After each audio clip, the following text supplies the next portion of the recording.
Conjugare, Centro Português de Apoio à Pesquisa Científica e à Cultura. Acreditamos que as ciências e as artes mudam o mundo. O conhecimento transforma, e isso nos motiva.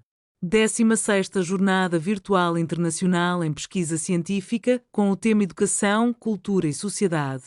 Realização dias 21, 22 e 23 de abril de 2026.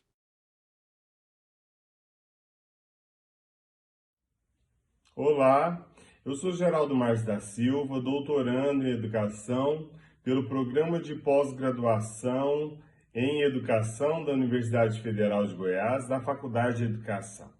É uma honra poder participar da 16ª Jornada Virtual Internacional de Pesquisa Científica, promovido pela Conjugare na cidade de Porto, Portugal.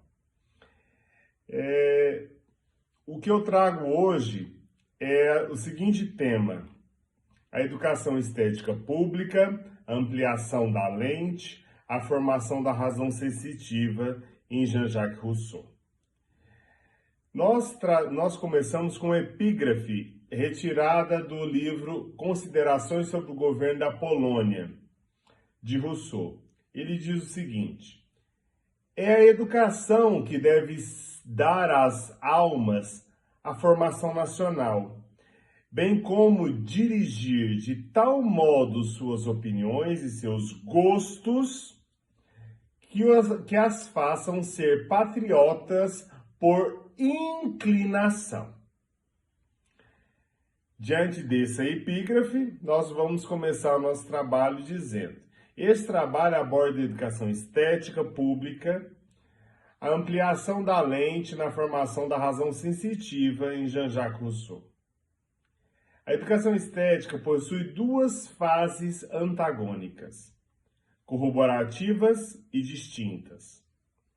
Elas se completam naquilo que Aristóteles denomina ato, ou seja, a finalidade do anthropos. Pretende-se nesse estudo compreender como o genebrino entende a tridimensionalidade existente na formação humana e como a educação estética une em cada fase as lentes sensitiva, moral e estética. A primeira fase da educação estética compreende a formação da sensibilidade, o desenvolvimento da natureza física dos órgãos do sentido.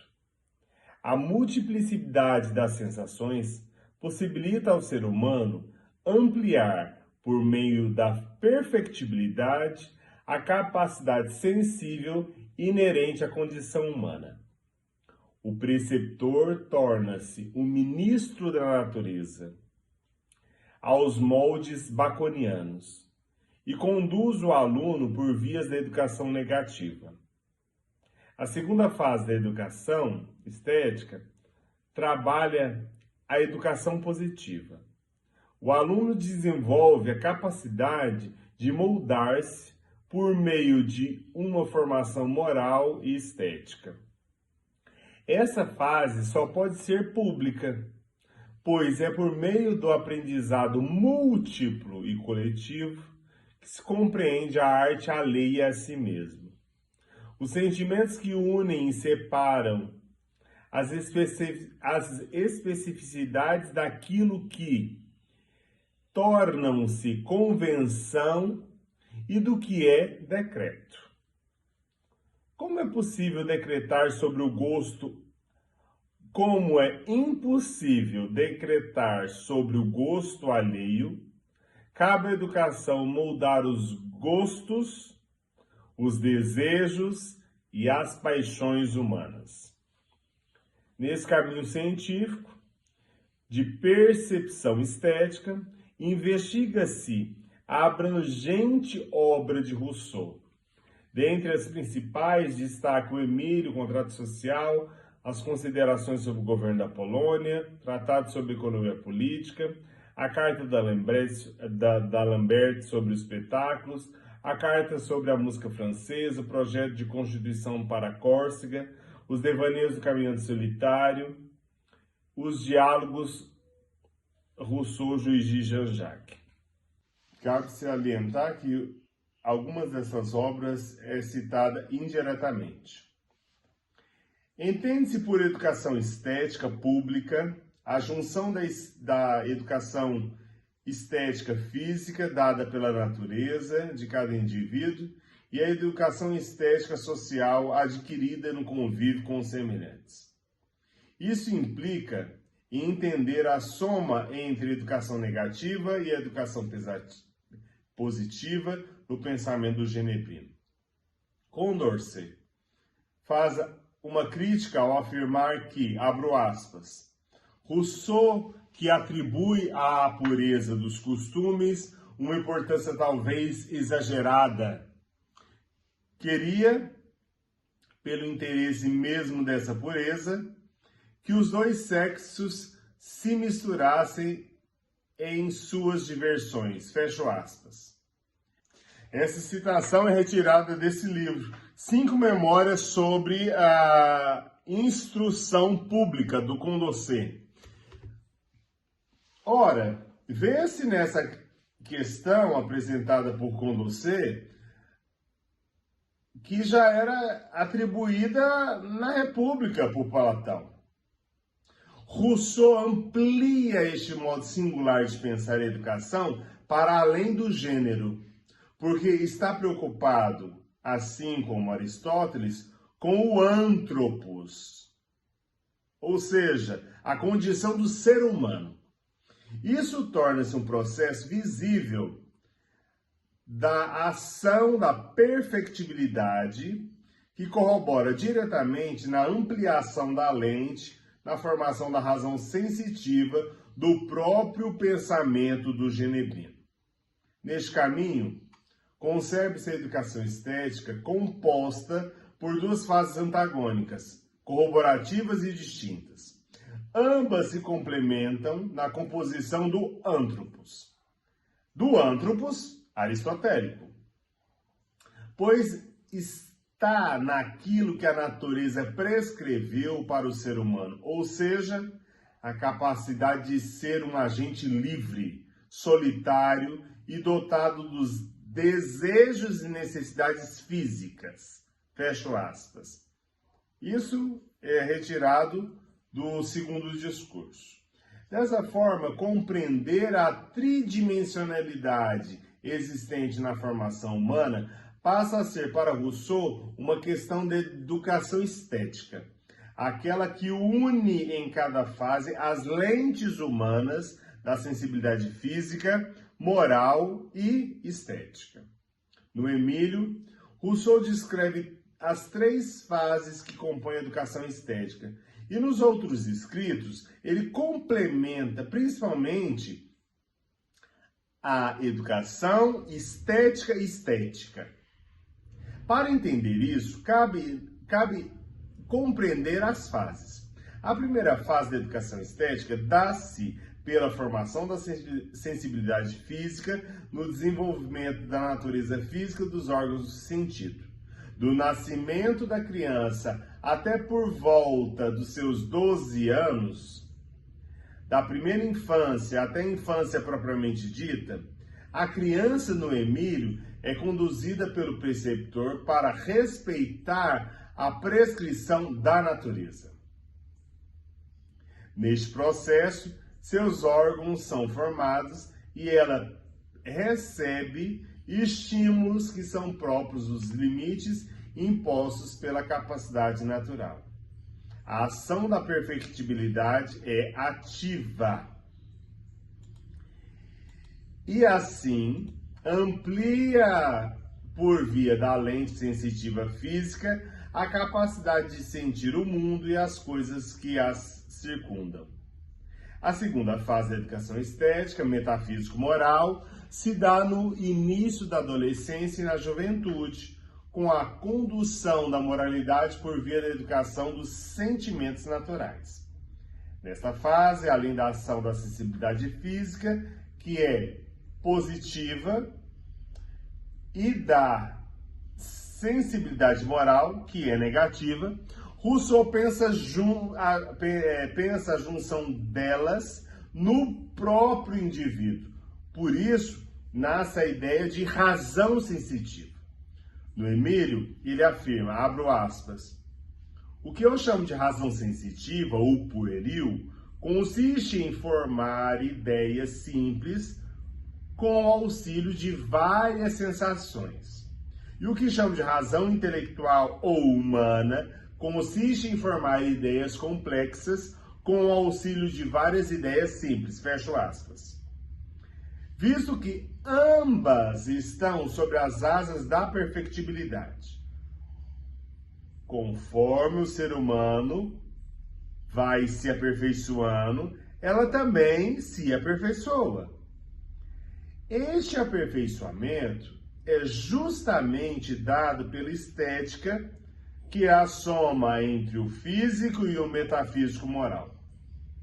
Deste modo, a educação estética tem seu início no começo da vida do ser humano e só para de se aperfeiçoar no momento em que este morre. Ela compreende o homem em sua totalidade, ou seja, em sua composição entre o físico e o intelectivo, metafísico, moral e estético. Este caminho compreende-se que, para Rousseau, a multiplicidade das sensações possibilita no ser humano a ampliação por meio da perfectibilidade, a capacidade sensível e inteligível, ambas inerentes à condição humana. Por isso, o preceptor torna-se um ministro da natureza, na assertiva filosófica do novo órgão, mundo, pensado por Francis Bacon. Pois, na primeira fase, é sobre a lente de Rousseau, conduzido pela educação negativa. Os órgãos do sentido são desenvolvidos no tempo da natureza. Eles ampliam as lentes da percepção que lhes são inerentes, capacitando o ser humano na ação direta daquilo que lhe é prescrito. Por ser um agente livre, o ser humano desvia do caminho da prescrição natural e por isso cria um mundo de abstração e inflamação que lhe custa, sob a lente de Rousseau, as qualidades morais e a própria vida social. Na segunda fase da educação, a que compreende a moralidade, ele pensa na educação positiva.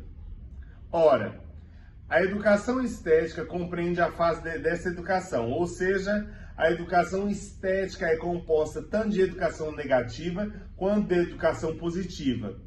Portanto, ela é educação negativa positiva. Isso implica dizer que a educação estética é físico-metafísico-moral. Negativa positiva, doméstica social, implica principalmente estética. Este último é porque ela compreende a vida particular e coletiva de cada indivíduo. Se ela é composta, então cabe afirmar que o ser humano, para Rousseau, é composto, pois é a soma tanto daquilo que é natural quanto daquilo que é social. A educação estética, físico-estética, metafísico-moral, só pode ser pública, pois se dá somente por meio do aprendizado, múltiplo e coletivo, que se compreende a arte de si mesmo e a dos outros seres humanos que vivem na sociedade. Deste modo, os sentimentos que unem-se e separam-se na grandeza da diversidade, nas especificidades do que tornam as convenções puramente sociais, que são coletivas e dependem de inúmeros seres humanos para ocorrerem. No caso da educação estética, só é possível porque existe na ação humana a possibilidade de trocas atemporais em relação ao que os seres humanos fizeram no decorrer do tempo histórico, artístico, no próprio ambiente social e Se a convenção do que é decreto, o consenso social também torna-se uma escolha, mesmo que seja letiva, pode ser uma ferramenta, sob a lente de Rousseau, fator de indução e corruptibilidade, pois pode levar os seres humanos a serem induzidos ao gosto ditado por decreto. Como a natureza faz o ser humano individual, torna-se impossível decretar sobre o gosto alheio. Para que a sociedade, sobre a ação da corrupção, não conduza o ser humano para a corruptibilidade do gosto, cabe à educação estética negativa moldar os gostos, os desejos e as paixões humanas. Eis uma ação que necessita esforço demasiado para desvelar as crostas de imundície da estátua de Glauco, mas que a educação pode tentar fazer um esforço ultra-humano para resgatar a humanidade submersa. Bom, dentro do desenvolvimento, nós começamos com uma epígrafe retirada do projeto de Constituição para Córcega, em que Rousseau diz o seguinte, abro aspas, aperfeiçoam-se as cidades, perdem o gosto por sua condição, fecho aspas. E no decorrer do trabalho, nós trabalhamos inúmeros textos, dentre eles, sobre a função do sentimento em Rousseau, uma crítica da condição de lo social, do pesquisador Juan Cruz Apkarian. Também trabalhamos a política de Aristóteles, de Arnold Aud, The New Oxford Companion to Music, de Francis Bacon, Novo Órgão, mesmo que seja uma citação indireta, de Lennis White Beck, 18th Century Philosophy, de Isaías Berlin, Political Ideas in the Romantic Age, de Condorcet, nós já verbalizamos, mas vou repetir, 5 memórias sobre a instituição política, do Léo Dame Roche, Jean-Jacques Rousseau, Heartless Genius. Da Red Holley, trabalhamos The Aesthetic Dimension of the Esteem in Rousseau, Amour Propre, General Will and General Taste. De Marcello Ostinelli, texto italiano, Rousseau e l'educazione del cittadino, de Juliane Rementich, On Dialectics of Democratic Existence, de Michel Kennedy, The Concise Oxford Dictionary of the Music, do Platão a República, e também The Costume Historic Ancient Times. São duas versões, uma francesa e uma inglesa.